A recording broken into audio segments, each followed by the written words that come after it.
Hello, everybody. It's Lee McQueen, and I'm signing in again once more to discuss the 2016 primary race that's still ongoing and engaged since no one has won, at least on the Democrat side. We know who the Republican candidate is, Donald Trump. On the Democrat side, despite one candidate convinced that the race is over, the race is still ongoing, with the election moving towards the largest state in the United States and the most populous state, which is California, which has not voted yet but will on June 7th, along with several other smaller states that are still on the schedule. And this includes Washington, D.C., which does not have its primary until June 14th. So the race is ongoing and therefore a very worthy topic of discussion and very fascinating and exciting too.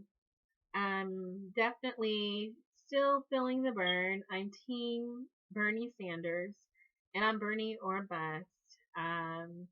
At this late date in the race, my support has not changed. I definitely feel that he is bringing the very best agenda and the platform and message that America needs this year um, to the public arena. Um,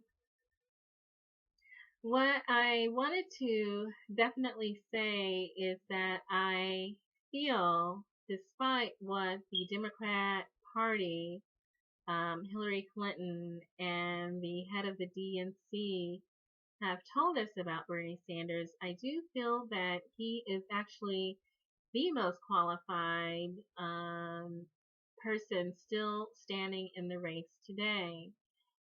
This is because of his long running public record as an elected official who has been chosen by the people for his political offices. He was not brought into a support role by his spouse to a political office. He won his offices by being elected by the people. He was not given his office, as Hillary Clinton has, by Barack Obama, the state Secretary of State position, or being the First Lady, where she married into the office. Bernie Sanders won his offices. He campaigned, he fought, he earned votes, he fundraised, he communicated, he talked to people, engaged them in conversation, learned the issues, learned the platform, presented himself, his experience to date, and the people chose him through votes.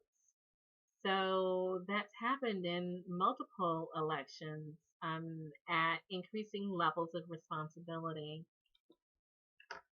And these include 4 2-year terms as the mayor of Burlington, Vermont, which is still considered one of the most livable cities in the United States even today.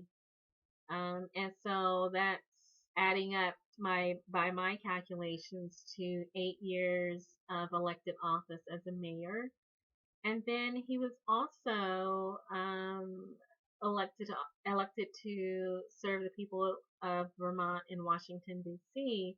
as the United States representative for the state of Vermont. And that was for 16 years from 1991 to 2007, when he was then chosen for Senate. But I believe that's multiple elections for 4-year terms, 16 years. And so add that on as 16 more years of elective experience. And then he was chosen twice to represent the state of Vermont, and that was as the United States Senator. And so that was twice the people showed that added confidence in him. And so the first term, of course, was 6 years, and then he served 2 years, and now is of the second term is now is running for president of the United States. So by my calculations, I've added all these together: 8 years of mayor, 16 years of U.S. representative, and then 8 total years as U.S. senator. And that's 32 years of elected office, 32 years of being vetted by the people, 32 years of being in the public arena by establishing a voting record, a public record, having to answer to the public, campaigning, debating, crisscrossing the state, talking to people, and then working for the people who have every right to scrutinize his record. And each time he's been scrutinized and vetted, he's been sent back to do more work for the people. So that's the public record that we have on Bernie Sanders. And despite his long years in the public arena, he ranks highly favorable to this day, even after this long primary challenge with former Secretary of State Hillary Clinton. Bernie Sanders' favorability rating is very high. So the people know him, know who he is. They have access to his public record. They have access to his media interviews, his television performance and debates, his voting record. It's a matter of public record that anyone can look at and scrutinize. His speeches that he's made before the Congress and before the Senate when he had the floor, those are all available for public scrutiny. And so far, it seems as though it has only escalated his favorability rating. So it is what it is. And I say all that because I wanted to speak on the Bernie effect and what it has been on other people. Bernie has inspired hope. He has inspired trust and confidence and the ability for people to really believe that America can truly be exceptional once again, and not just in words, but in also by example and in deed. And so I do believe truly that Bernie Sanders has inspired the average American citizen to actually want to be a better citizen. And that's leadership. That's what a leader does. A leader inspires. And Bernie Sanders has definitely inspired a large base of support.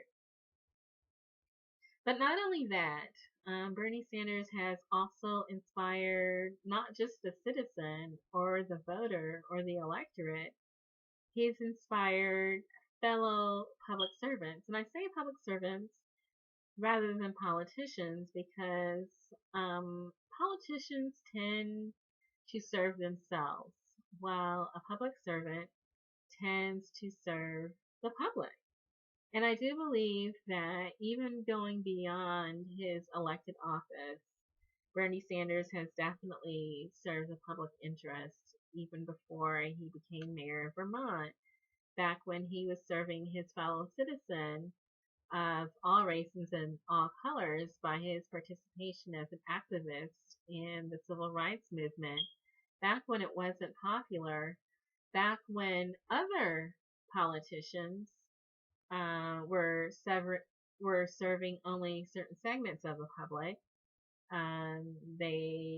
Certain politicians were serving Barry Goldwater and checking on voter fraud in Southside Chicago among black voters to make sure that no one was getting out of line with their voting on the south side of Chicago.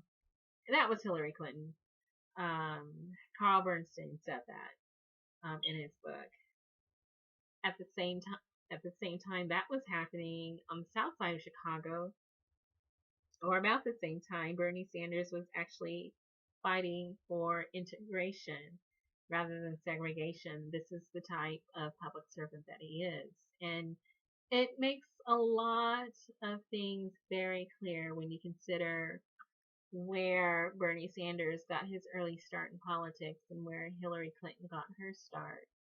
But I'm not really going to focus on Hillary Clinton with this video. I'm going to actually talk about Bernie Sanders' example and how he has served as a role model for other public servants.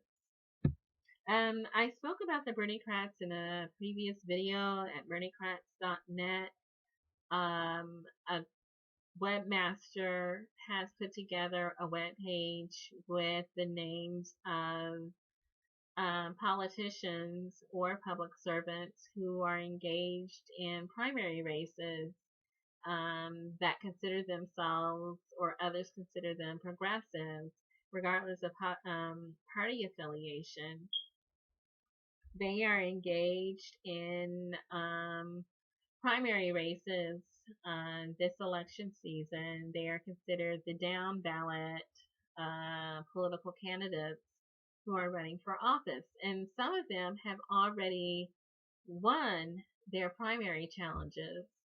And the dates and the status of each progressive candidate is also noted and listed on that berniecrats.net page, along with Instagram, Facebook, Twitter, website pages, all that, party affiliations, districts, all that stuff is listed on that web page, so you can learn about each candidate and whether they've won yet or not. All the dates are on there too. And there are some candidates, progressive candidates, who have won their primary challenges. Either they were newcomers who were challenging an incumbent establishment candidate, or they are incumbents who are defending their seats against challengers. And so the progressives in each primary race are the ones who are listed on that site. And they are Bernie-leaning progressives. That means that they believe in Bernie's platform, they've endorsed Bernie, or they've, through their words and their deeds and their actions and their speeches and their campaigns and the issues they take on, they are considered Bernie-leaning progressives. And they are listed on that website. And Bernie has actually endorsed some. He's been endorsing down ballot candidates throughout this primary season. He endorsed some while he was engaged in the primary challenge in New York. And then he's also endorsed Tim Canova, who is challenging an incumbent establishment Democrat candidate in Debbie Wasserman Schultz. And the reason why this is important is because Tim Canova has also endorsed Bernie Sanders, and then Bernie has returned the favor. But the fact that Debbie Wasserman Schultz's demeanor and attitude and ways of handling her leadership and the power have been rather abusive towards progressives. And so it'll be interesting to see how this challenge by Tim Canova plays out. And when I say abusive, I mean actually slanderous and possibly actionable slander by Debbie Wasserman Schultz towards Bernie Sanders supporters and then Bernie himself. So it's a very important race in Florida. But that's not all. Bernie has endorsed even more. Bernie leading Berniecrats engaged in races. One is Justin Bamber. He's a state representative from South Carolina.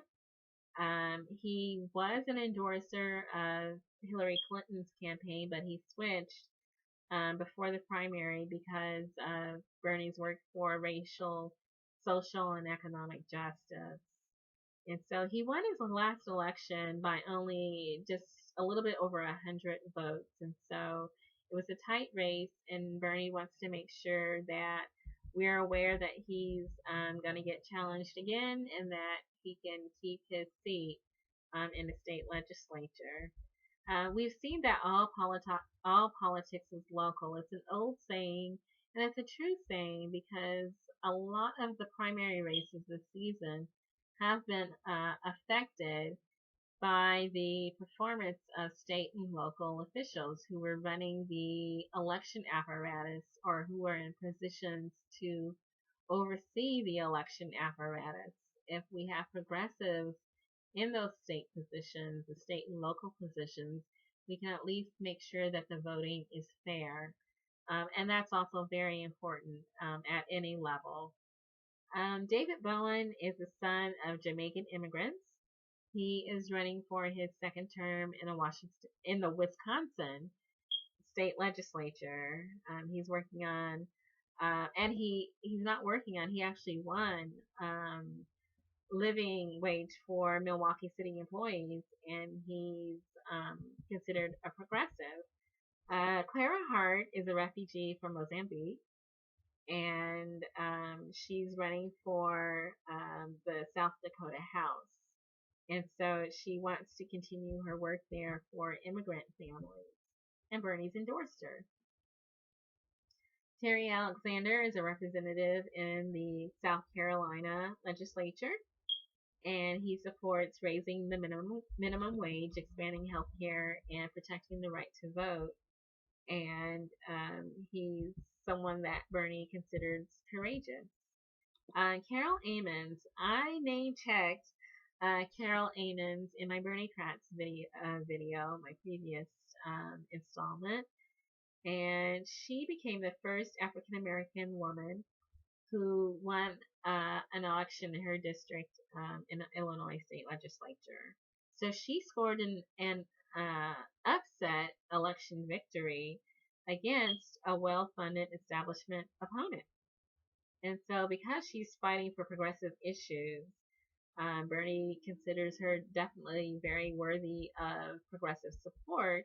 And we want to see more of that happening, more upset of established, well-funded Wall Street type candidates getting very upset in their races as more progressives move into positions where they can affect change. Chris Pearson is running for the Vermont State Senate.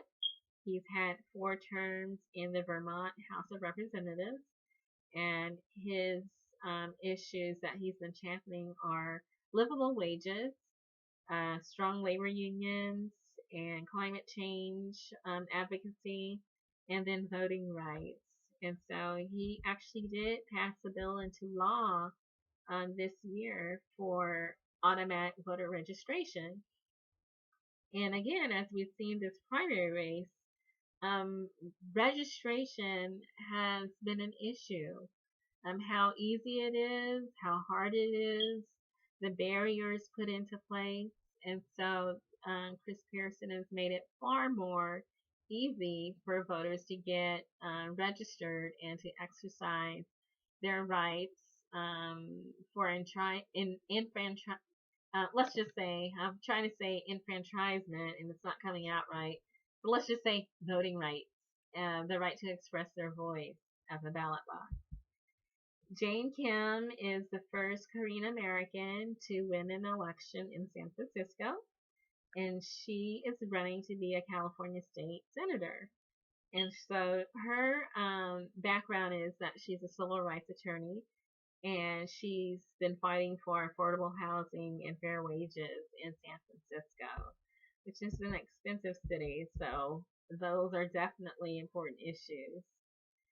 Joe Salazar is a representative to Colorado State House, and he's an advocate for stopping fracking, which is generally known to be very bad for the environment. We've seen the effect of bad drinking water and the harm it can cause to public health, which fracking does harm the supply of drinking water. Most people in the Democrat Party do not support fracking. In Colorado, it's a very serious issue since there is interest in fracking there. Protecting civil rights is also on Mr. Salazar's agenda, and advancing criminal justice reform, which I have also spoken of myself in previous installments. And this is what I've noticed as I've seen Bernie speak to various groups across North America. He has actually defied racial barriers in speaking about criminal justice reform, law enforcement issues, and then also the drug war and its effect. And so it's actually an issue that's crossed racial lines and then also party lines in some respects.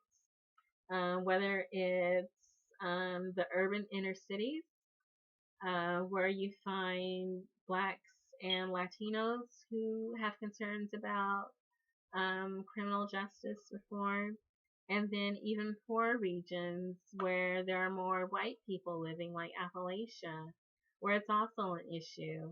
And then even Native American areas on reservations and tribal lands, where again, there's issues about equality, social justice as it um, relates to criminal justice and reform.